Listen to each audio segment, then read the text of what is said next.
We're talking the latest on the Niger attacks and Donald Trump's condolences to a grieving widow and how it got politicized.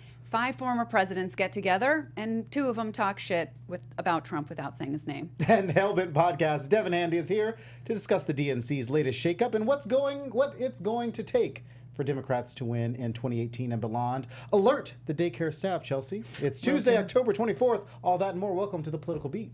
You're tuning into the destination for TV superfan discussion, AFTERBUZZ TV. And now, let the buzz begin. Hey, everybody. Hello. Welcome. Are you not Can sure you hear you're me? welcome? I don't think I'm on. Oh, maybe I'm on. I Welcome can hear to you. AFTERBUZZ TV's The Political Beat, the millennial show and podcast breaking down the latest in Washington politics and news from around the country and the world. I'm your host, Drexel Hurd. You can find me on social media at Drexel Hurd. I am your moderate voice on this show. Thank you for saying that so slowly so that Just wanted you to nobody know. would miss that. Didn't want you and to miss it. I am Chelsea Galicia, the lefter of the left. Did I say that with the same intonation? You can follow me on social media at Chelsea Galicia. Welcome back. Thank you. We're almost done with October. It's a little crazy. This year has gone by a little fast, but in the political world, it's gone by very, very slow. It's a little strange for me. Just some housekeeping items. Next week, we'll be talking to 2 directors, Dan Lindsay and TJ Martin, who are up for consideration for Best Featured Documentary, LA 92, all about the LA riot. So we'll be talking to them next week. So that should be fun. First up on the show, we'll start with the day's headlines. And in the breakdown, we'll talk about the latest on Niger, and then Hellbent podcast, Devon Handy, will discuss the future of the DNC with us. And then the spotlight will be on another breast cancer organization. Yes, because it is Breast Cancer Awareness Month. So let's talk about today's headlines, Chelsea, because if it's a day of the week, something's crazy is happening. Okay, well, this first one you're going to have to school me on because I didn't really get it. Like, how did this House Oversight Judiciary Committee decide, okay, now we need to investigate Loretta Lynch over her investigation? So that's a good question, Chelsea, because they can.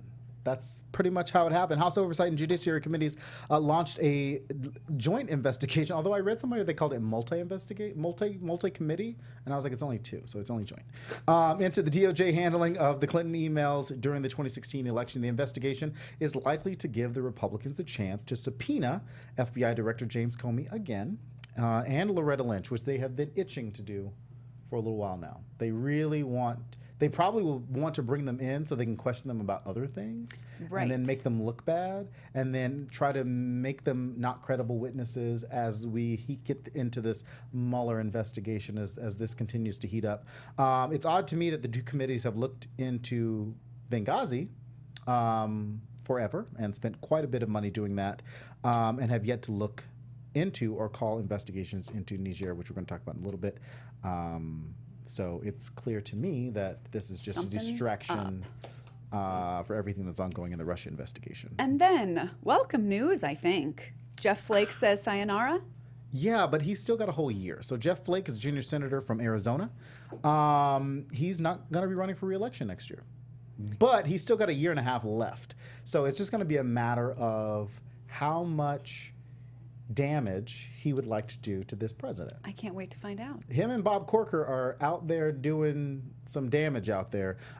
Today on the House floor, he called this administration reckless, dangerous, and undignified. Let the truths begin. Wow. And then to the Arizona Republic, when they announced that he would not be running, he said, here's the bottom line. The path that I would have to travel to get the Republican nomination is a path I'm not willing to take. Oh, this is my favorite part And right that here. I can't in good conscience take. Conscience. It would require me to believe in positions I don't hold on such issues as trade and immigration, and it will require me to condone behavior that I cannot condone, which is really interesting because I feel like people like Bob Corker, who is the head of the Foreign Relations Committee, somebody like Jeff Flake, you've got Ben Sass, you've got John McCain, you've got Lindsey Graham, all these people who are kind of hawkish when it comes to foreign policy, who are obviously very conservative when it comes to conservative principles, can talk all of this, yet somehow protect this president when it comes to impeachment. And Right, have not yet to call, I mean, to say that, for a sitting senator to say reckless, dangerous, and undignified, and then for Bob Corker to say that the president was speaking untruths again, like he tweeted out today, you'd think in a normal world, and Jeff Flake said it on the floor today, he said, if the shoe was on the other foot and there was a Democrat in office, we would never let this happen. So on the floor, you would expect Jeff Flake to say, actually, I'm going to work with my Democratic colleagues to bring up articles of impeachment against a dangerous, reckless, and undignified president who is beneath the office of President of the United States. I'm not so sure about that impeachment move, but I do think that this is going to open the floodgates. I'm hoping, maybe this is wishful thinking, open the floodgates of other Republicans who are like, I'm going to have to be out there for a year campaigning to defend Donald Trump, and whenever I have agreed with him, this is just, I've got to save my own dignity, and I'm out. Right, but I don't know if it's going to be so much that, as we know that in polling, Donald Trump still polls pretty high with the base, and right now they've got to get to the base because they know that moderate Democrats probably aren't interested in voting for an R at all on the ballot, so they've got to keep their base so that hopefully they can salvage some votes on the other side. I think that base is, he may be popular with the base, but the base may be shrinking. I think the edges are maybe coming off a bit. Right. I mean, I know, Republicans that just dropped the R, like they cannot even be closely thought of, well, not closely, even distantly thought of in the same realm as Donald Trump. Right. So I think that there are people who are pretty diehard Republicans who might vote Democrat in the upcoming election. They will probably never tell you, like they'll never tell you that they wanted to vote for Trump in the first place. Right. But I think that they're behind the eyes of, yes, I did the right thing and I would do it again, are people freaking out about what they did and are probably going to, if they have a conscience, try and course correct. Well, if the Republicans don't get tax cuts done, that is exactly what's going to happen because they got to go home for Thanksgiving in a couple of weeks, a few weeks, sorry. And then they're on Christmas break. So they got to explain to people why they haven't gotten anything done in an entire year. And that's going to be very difficult for them. Jeff Flake was set to run in a tight primary against former state Senator Kelly Ward, who is a Steve Bannon-backed candidate. Like Kelly a good Ward, times roll. Kelly Ward ran against John McCain last year in the primary and lost. Democrats will be running Arizona Congresswoman Kirsten Sinema. She is the congresswoman from the 9th District of Arizona. She's also could be the first sitting bisexual congresswoman if she wins next year. I'm going to venture to say she's maybe the first openly. Maybe openly, because there's definitely you're right that's about commendable. that. You're right about that. Tapping under the bathroom stall out there. So that's what's been happening today. I'm sure there's plenty more that is important, but those are definitely the two things that we thought we would bring up today. Alrighty, the breakdown, the political situation that we're going to try and make sense of. Yeah. Shall we? So last week we mentioned the ambush attack on U.S. soldiers in Niger. I'm glad I said that right.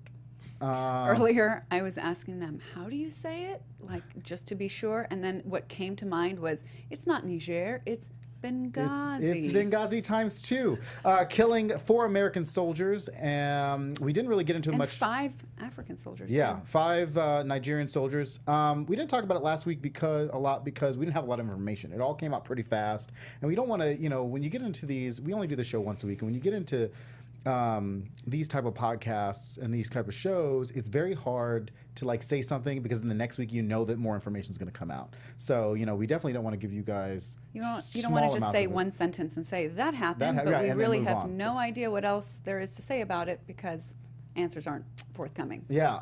The Joint Chiefs of Staff Chairman, General Dunford, had a press conference where he gave a little bit more insight into what happened. So we're going to talk a little bit about a few things that we do know now. That U.S. troops were ambushed after a meeting in Niger by 50 ISIS soldiers, kind of out of nowhere. They didn't know it was coming. Like we said, 5 Nigerian soldiers and 4 U.S. soldiers were killed, including Sergeant Johnson, whose body was found 2 days later a mile away from the camp. That part is very I don't know how that bizarre. happened. And I don't know. I think, my thought is he was maybe kidnapped and, I don't know, a mile away.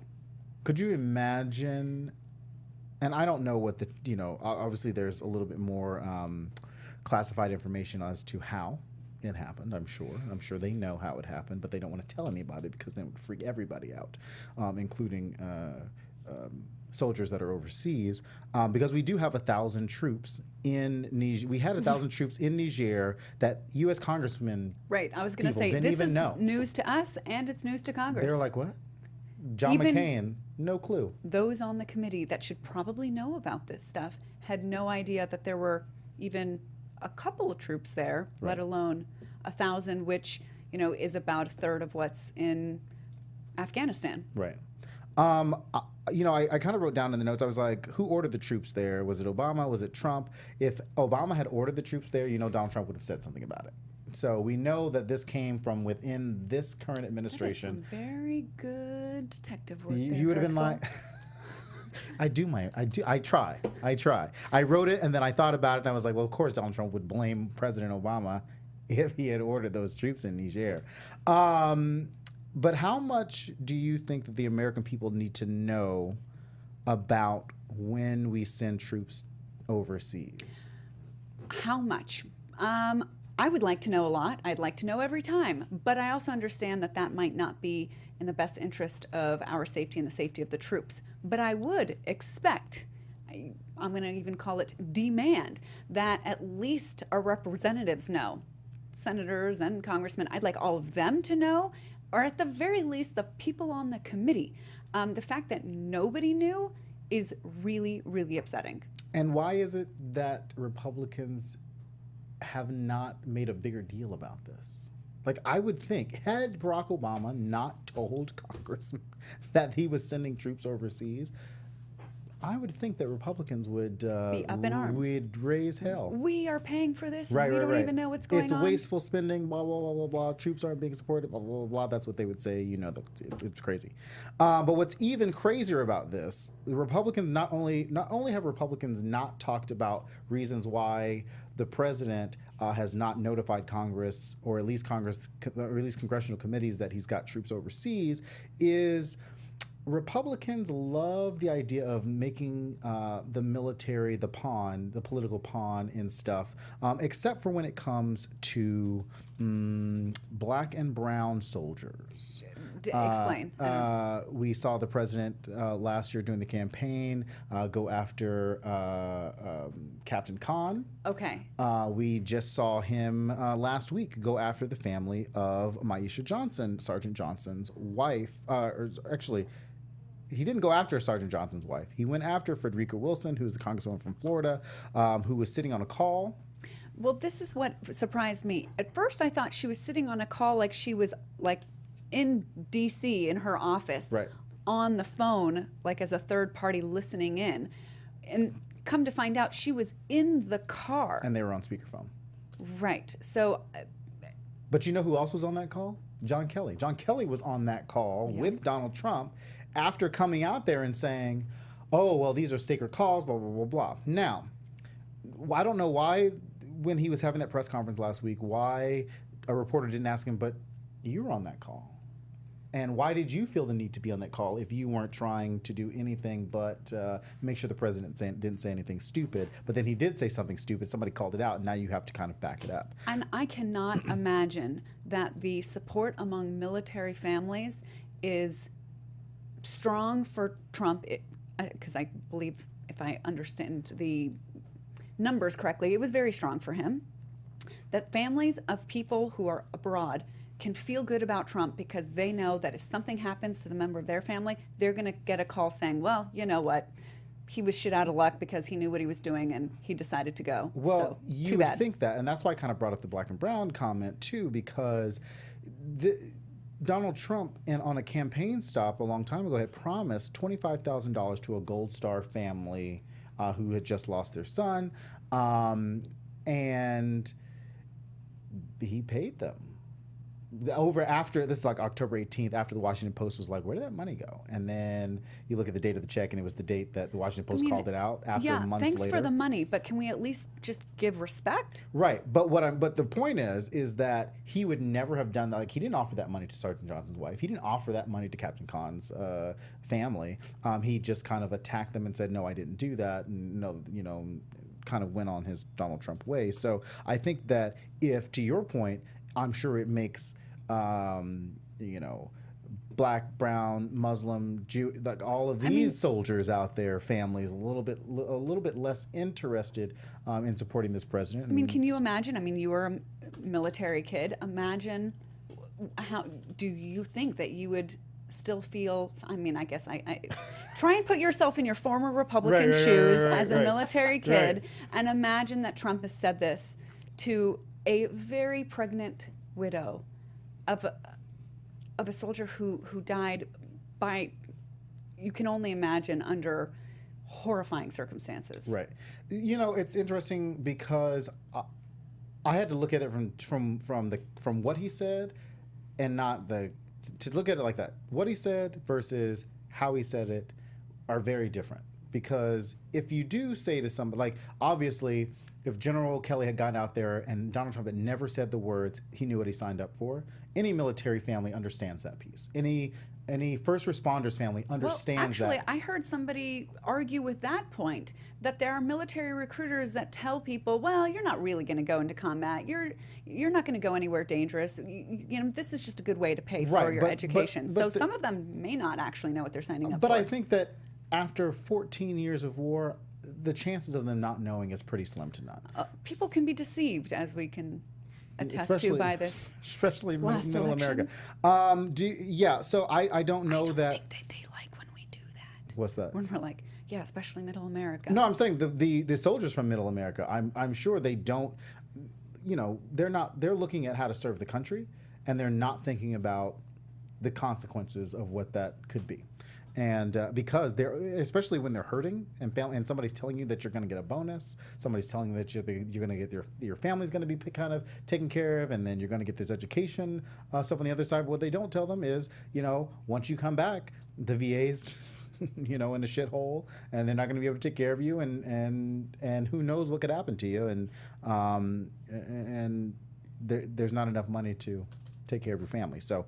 Do you think that your dad would still be in the military if he had to make that decision now? Probably. Yeah, I think so. I would think so. I think there is a service aspect to the military. I think we see a lot of senators leaving Congress who are like, I just don't want to deal with this. But on the other hand, you do need the sane people to combat the not so sane people. So I do think that there is a reason for there's a reason why people get into that. And if that reason is to protect the American people from the bad people in those institutions, then yeah, I think that certain people, from a moral standpoint, I would hope so. Yeah, to your point. I would just feel like I may be lied to about who the good guys are and who the bad guys are. Oh, well, yeah. Well, yes, you were lied to the entire 2016 election.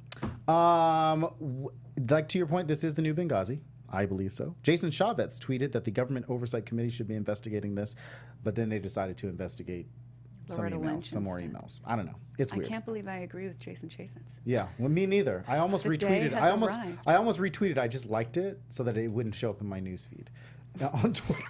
You don't want to be associated with him. Have anybody confuse you for a fan of his. No. But I do want to be associated with our guest. Yes. Devon Handy. So She's from patiently waiting. Hellbent podcast, because I want to get her opinion on a couple of things. Welcome to the program, Devon Handy. Hi, it's so great to be here. We had Sarah Lerner, her co-host, on a few months ago, and now you're in the hot seat over there. The hot seat.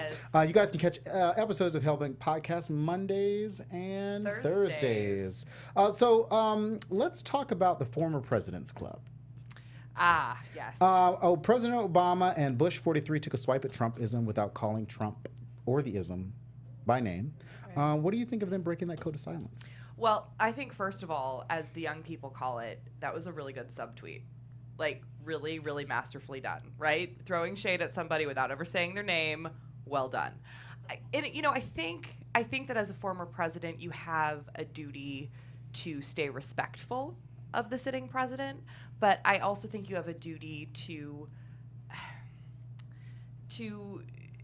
share your opinion, right? I think that as a former president, you have a very unique platform, right? You held the highest office in the land. You know what it's like to be on the job. You know the struggles and sort of the inner workings of it. And I feel like being in that position really gives you, I think it gives you insight. And I think that when former presidents do speak out like this, which is, like I said, or like you said, very, very unusual, I think it means we should listen.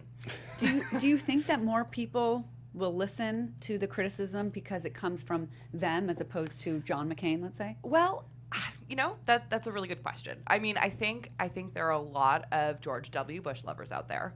And I think that people take what he says seriously. Yeah, he's still really Were popular. the in George Republican W. Party. Bush voters the Trump voters? I don't think so. They're very different Republicans. So then it makes me think that as great it is that they, have the guts to speak out sort of and break code, that it may not be very effective in changing any hearts and minds. Right. If that was the goal. Well, yeah. And I mean, I also think, there's this sort of like old idea or, kind of trope that like once you're the president, your political career is kind of over. Like, what do you do next? Right. I think Obama is unique in that, he started the Obama Foundation and he's working on gerrymandering, but a lot of presidents don't take on political projects after they're president, right? Most presidents are pretty old. Right, that's also true. So, I mean, George W. Bush started painting, and he basically retired and paints now, which is, you know what, that's great. Right. And so I think in that regard, we've kind of gotten used to past presidents not speaking out. And I think you're right, though. I don't think they're going to change a lot of hearts and minds. But I think that the fact that they are kind of breaking that sort of code of silence really says a lot about where we are. Yeah. I was actually, I am not shocked. Like them breaking their silence is not shocking to me. I was shocked, as shocked as I was at, say, sitting Republican senators attacking the leader of their party. Like if this is a different time, like that shocks me more than former presidents who still get intel briefings being like, I don't know about that. Right. Because like Rand Paul yesterday attacked a fellow sitting senator in Lindsey Graham on Twitter. Yeah. Well, and called him a warmonger on Twitter. Rough. I was like, never in my life would Yeah. I have expected to. Well, I think there's, some people are like, finally, we're seeing the truth of what these people feel, of what these people think. Right. Because the only sense of them that we get is the image that they put out during the campaign. And then they go behind closed doors and we have no idea what they really think and what they really feel and what they really want and what they really do. And, now gloves off, people can see what's really going on. So on the one hand, it's a little undignified. On the other, it's a case for increased transparency. Yeah, but at what point is transparency? Do you expect your leaders to be transparent and grown-ups? Do you know what I mean? I think people would prefer transparent than grown-ups. But would you want your boss to be transparent, or would you want them to lead? Yeah. Because there are some, you know what I mean? I Because totally get what you're saying, but I think people are so disenchanted with this whole idea that these people are leaders. They led them astray for so long that now they just want to see them as real people and the real them. Right. Yeah. Well, I mean, first of all, your life has taken a turn when you're agreeing with Jason Chaffetz, just right off. Yeah, uh-huh. but more seriously, I mean, someone like Jeff Flake, who made this speech, which I'm glad that he's saying it, but he's also not seeking re-election, right? So he's got the next year and a half and he can do some damage, but then he's basically getting out of the game. So I think there needs to be more focus, not on Rand Paul yelling insults on Twitter, but on Republicans like Murkowski and Collins, who have been openly against Trump's policies and appointments and the things that they really believe are wrong since day one. So more credit and more courage points go to them. Because they are seeking re-election, because their jobs are on the line, and because they're staying in to fight as long as they can. That's a really good point. Except I don't think that Democrats could openly give Susan Collins and Lisa Murkowski that much credit because then it would hurt them in their own elections. Another good and point. so I We can are see stingy where, with our love. thankfulness Right, for right, their right. own good. Yes. Yeah, and so I mean, Jeff Flake's been pretty consistent on his criticisms of Right. Donald Trump, not necessarily Bob Corker. However, to your point, they have been voting pretty consistently with that. Pretty in line, yeah. You guys host a feminist podcast, which is great. So I want to know: a federal appeals court has cleared a ruling to allow a 17-year-old undocumented immigrant held in detention in Texas to receive an abortion. What are your thoughts on that? Okay, well, so this ruling is actually very recent. I think it happened today or possibly yesterday. So this case was there was an undocumented pregnant teen, and she was taken in by the Office of Refugee Resettlement, which is under Health and Human Services. So basically, she's pregnant, and in Texas, where she is, you have to have parental consent or judicial waiver to get an abortion. She got a judicial waiver and had the means to pay for the abortion. The Office of Refugee Resettlement literally kept her from going to her appointments and forced her to go to a crisis pregnancy center, which, despite the name, is not a medical facility, and it's actually usually religiously affiliated where they tell you not to get an abortion. This literally happened. So then the ACLU went to court with Jane Doe, and the judge told HHS and the ORR to let her get this abortion. And so then HHS appealed the decision. They appealed the decision to let a 17-year-old pregnant girl get an abortion. Because Tom Price is a monster. Yeah. Well, and actually the real monster is the head of the Office of Refugee Resettlement. It's a man named E. Scott Lloyd. He has no background in refugee resettlement. He is a lawyer from the Knights of Columbus, which is a Catholic charitable organization. And he is not only stanchly anti-Republican or anti-abortion, he is anti-contraception as well. Oy, yikes. He literally flew to Texas. The really dangerous kind. Yes. So he literally flew to Texas to talk another young girl out of getting an abortion. ORR also, there was another girl who tried to get a medical abortion. She took the first dose of medication, and then ORR took her to the emergency room to see if they could reverse the procedure. So these are real cases that are really happening that our government is facilitating. That's crazy. So, and in Texas, they ban all abortions after 20 weeks. So Jane Doe was about 15 weeks pregnant when HHS appealed. So if she hadn't gotten this sort of injunction, this sort of appeal of the appeal, I guess, then she would, they're really running the clock out on her, and I think that was really the point. That's evil. It's pretty evil. And so I think, to kind of tie this all back to policy, appointing people like E. Scott Lloyd and Tom Price and people who do not have qualifications for the roles that they are being given says not just a lot about how the Trump administration is choosing the people that they choose, but why, right? This is why I think a lot of the, conservative, ultra-conservative, religious right threw their weight behind him, even though they knew that he had no moral or religious compass to speak of. And this really drives me insane because they don't like when, the president legislates through executive orders. Right. And now they have cabinet people legislating what the Congress and the Supreme Court have already decided. Yeah. I mean, under Roe v. Wade, abortions are legal in this country, and preventing a woman from getting one is illegal. It's unconstitutional. Placing undue burdens in her way. Yes. Right. So I just, the speaking out of both sides of your mouth thing is really, really getting old. Yeah, it really is. It's the Republican way. Yeah, I mean, it's just. I think you can say that as a former Republican. You can say that. Well, it's Republican. A lot of Republicans are like, well, I'm small government until it comes to women's bodies. Yeah. And then they're like, we want the government all up in there.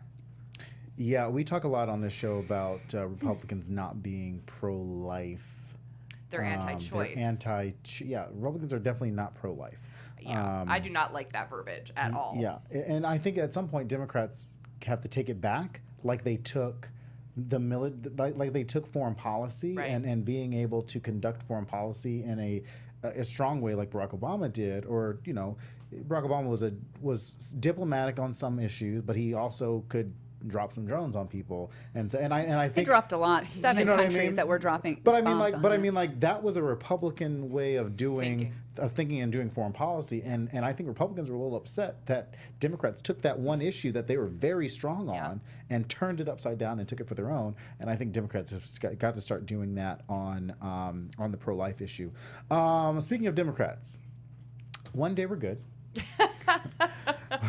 One day we're not good. When were we good? I don't remember. Yeah, I want to know where and when you think the not good started to happen. I mean, okay, everyone always points to the Clinton-Sanders primary as a point where there was like this obvious fissure in the Democratic Party. I think that's definitely like it magnified it. It was a catalyst of some sort. But if you think about it, the biggest strength that a lot of the Republican Party has, if you really think back, is that they fall in line, right? At the end of the day, they vote together. It's very difficult to break up the Republican voting bloc. Yeah. Republicans fall in line, Democrats fall in love. So Democrats have always had a problem. Like everyone has their their issues, and it's really hard to get Democrats to fall in line, right? That's why I'm so in awe of Nancy Pelosi with the ACA, who literally went to every Democratic congressperson and was like, I don't.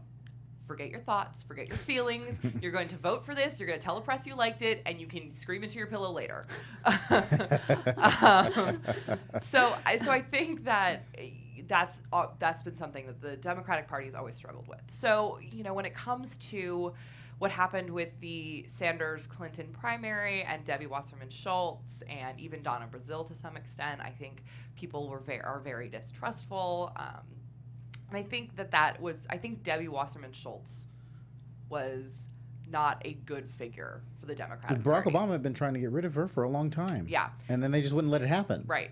So I think that I don't want to put this all in one person. It wasn't just her. It's never just one person. Right. But I think that whole thing. It was the embodiment of what was going wrong. Exactly. And I think that's when it's in sort of like a recent history sense, that's when it started to kind of dissolve. So you mentioned Debbie Wasserman Schultz and Donna Brazile, who ended up taking over the chair after Debbie Wasserman Schultz stepped down during the convention. Tom Perez recently took over. Yeah. So what grade would you give Tom Perez so far? I mean, I would give him a solid B-, I think. Slightly more generous than what I was thinking. I think coming into this, he didn't have a fundraising background, right? And I feel like he was upfront about that, and we knew that. And I just don't think people understood like how much of a fundraising position head of the DNC is, right? Mm-hmm. I mean, the whole point of DNC is to raise money and then craft a strategy and then deploy that money in that strategy. It's about money, right?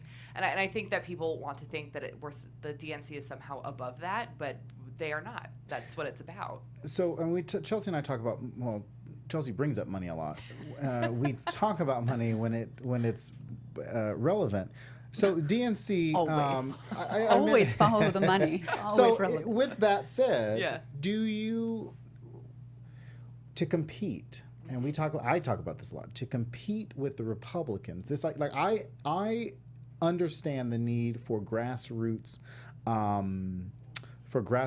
fundraising, particularly on a local level. Right. But when you've got a national committee that's got to deploy $10,000 a month to state parties, Right. And then another $10,000 for grants for certain state parties, how do you make that case to Democrats that they cannot be afraid to take large sums of money from people? Wait, hold on. Let me get a clarification on that question. Did you just ask her how can we defend the DNC receiving large sums from corporate America? Yes, that's exactly what I said. That's absolutely what I said. Just checking. Just checking. Okay, so the DNC just passed a resolution saying that it will no longer accept money from certain fields. Right. So payday lenders, tobacco, gun manufacturers, that sort of thing. And, and it's also non-binding, right? Like, it's more just like, we don't like this. Like, this goes against our ideals. Look, I think corporate money and dark money in politics is a problem.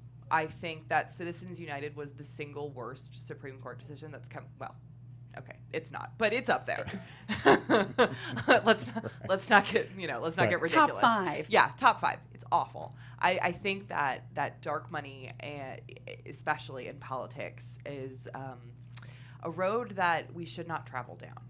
That said, I know. Just when I was about to be your biggest cheerleader, and be like, "Go, girl!"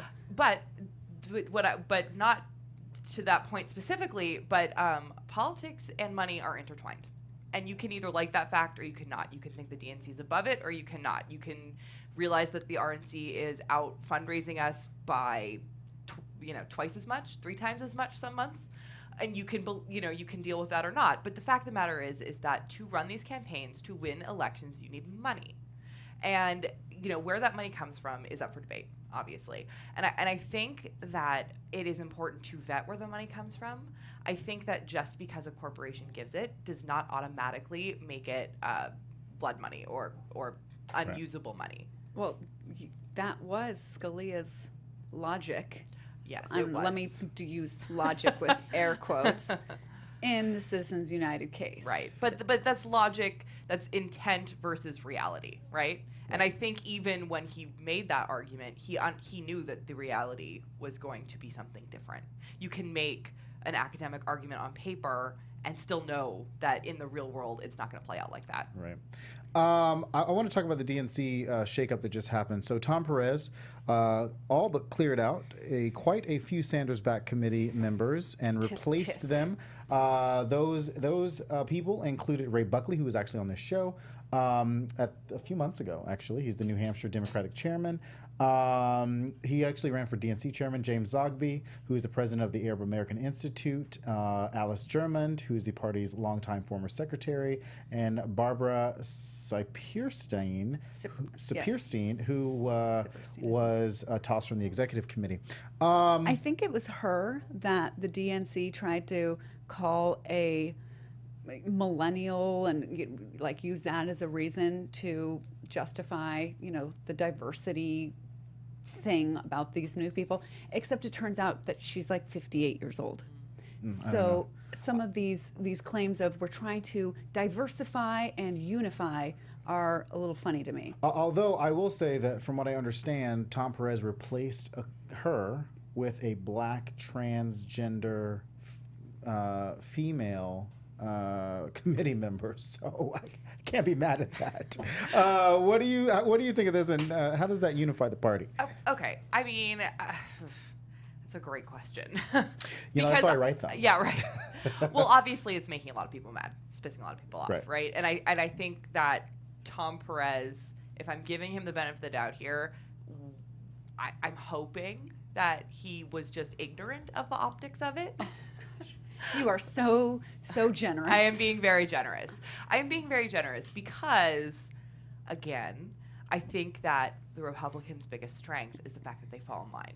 Yeah, I was just going to ask you that if you thought it was you haven't been falling in line, you're making my job harder, and now I got to get rid of you. Look, I think that from the DNC's point of view, that is A, all about money, and B, about the strategy and the deployment of that money, that there does need to be a certain amount of unity. And I, again, being generous to DNC leadership and to the committee members is, I think, one step in trying to understand what they are doing, right? Instead of getting mad, let's ask why, and then get mad. Well, the answer was diversity and unity, which is redonkulous if you look at some of the people that they kicked off, who themselves were a diverse bunch. Right, but right. But at what point does diversity, so you can still have a diverse group, but you just need a team that's going to be working with you.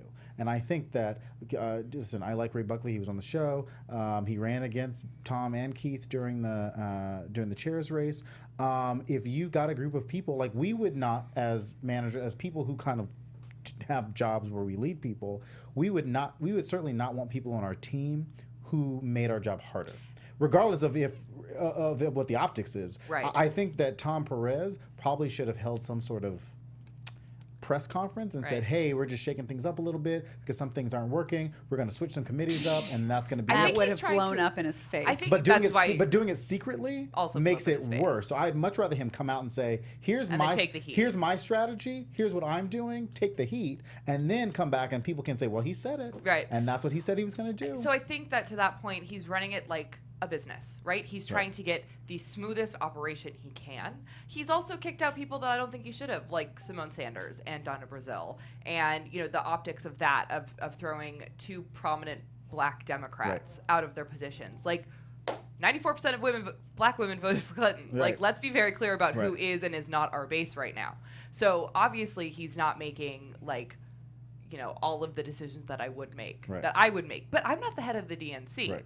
What I'm trying to say is that we can get mad and we can fight about it and, you know, and then not talk about it, or we can get mad and then demand answers and have a real conversation about it, because I think that's unity. Yeah. Right? We don't have to all agree, but we have to at least accept the fact that this is now how it is and move forward. Okay, so in moving forward, do you think that there's going to be more or less unification, given what the decision is that he made? I mean, didn't they create a unity committee to figure this out, right? I'm saying there's no good answers. Realistically, it did not do that, because I know for myself when I was reading about this, I was like, live it all over again at the DNC. And listen, I have tried to give them another chance. I've been going to DC a couple times this year, going to meet with the DNC. I love Keith Ellison. Poor Keith is in the worst position right now. Like, what is this poor guy to do? I wanted Keith Ellison to be the chair. I was totally behind him because I thought he would be a better chair. And the DNC, you know, talks and acts like, yes, we're going to do things right. We're going to do things differently. We're open to ideas. And all this, and then, nope. Let's the riffraff. Anything that doesn't agree with, it's out. But that's not totally true, because they've pissed me off plenty in the past couple of months Right, that and, have you know, nothing to do from a messaging with. standpoint, I'm pretty critical of what the DNC I am has not been doing. super okay, happy well, with there them. is no messaging right Okay. now. So we'll. But here's where I kind of have to jump in, because the next question is on Senator Sanders. Right. I would be okay with everything Chelsea says about unifying the party if Senator Sanders would run as a Democrat. Yeah. And it just turns out that he recently said that he would run as an independent, after saying since 2015 that he would run as a Democrat in his next election. I don't recall that. He did. I mean, you know that I know. I'm not so sure. So I thi- would you welcome? Okay, are you surprised? Real quick. Not even a little bit. And would you welcome a Sanders independent presidential run? Like as him as an As independent, him as an independent. or him running as a Democrat. No, him as an independent. We don't want him to run as a Democrat again. Let's- Well, if let's he be- ran as an Who's we? independent, but he's clearly running as an independent for a Senate run. Right. He is an independent. He That's- needs to. I don't know how many times I have to say this on this show. At He's least not from a my somewhere. He's Democrat. not a Democrat. You do not put a non-Democrat on the Democratic ticket. I'm It not just gonna does lie. not work. That's my position. Right. I have nothing. I mean, I have plenty against Sanders, but Yeah. but that's not my biggest issue. My biggest issue is that it's the DNC. We raise all this money for Democrats. Right. We deploy it for Democrats. And if he were like, yeah, I'm a Democrat, I'd be like, yeah, come Right. run. Okay. But go ahead. Has anybody thought to ask him why he's not a Democrat? Have you read about why? I've read about. You know why Al Franken? Did you read that? Did you see that video where Al Franken said he's a Democrat? No. It's good. You should watch it. It's Yeah. all about his wife and like how Oh. her medical. It was a really great thing. If Al Franken can come out and say why he's a Democrat, Senator Sanders can't be afraid to say, "Oh, I'm just going to caucus with them and I'm going to use all their money and I'm going to do this, but I'm not going to be one of them." It's a very, to me, that's a very cowardly way of doing things, and then it makes people look at him and go, "So you're just using the Democratic Party for your platform. You're using Democratic money, who Democrats are wanting to."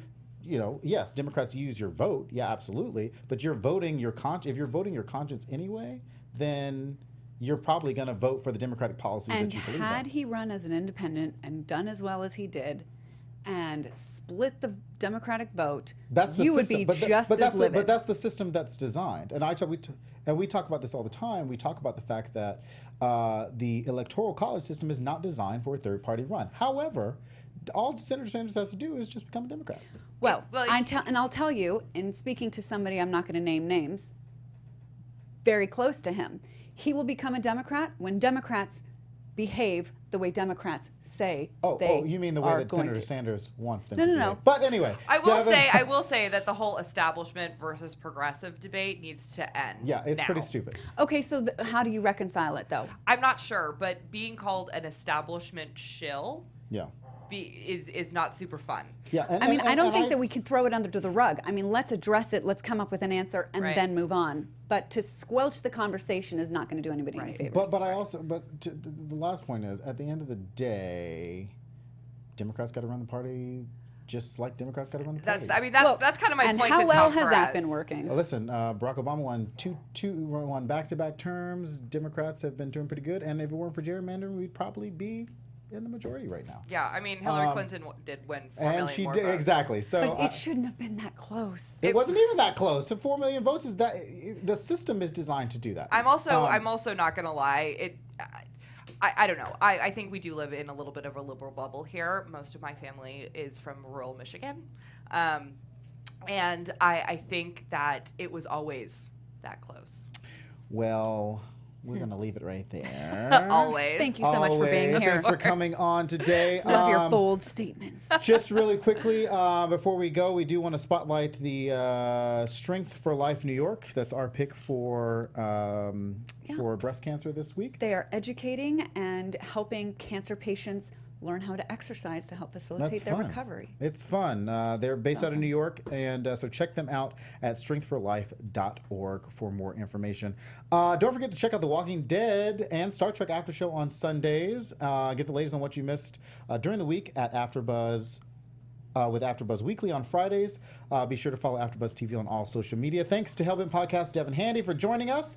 Leave your comments on YouTube and subscribe to Political Beat on iTunes. Go Dodgers. Tonight, the World Series is happening right now. Be sure to check out the Trump Report happening right after this. We'll see you next week. Bye, everyone.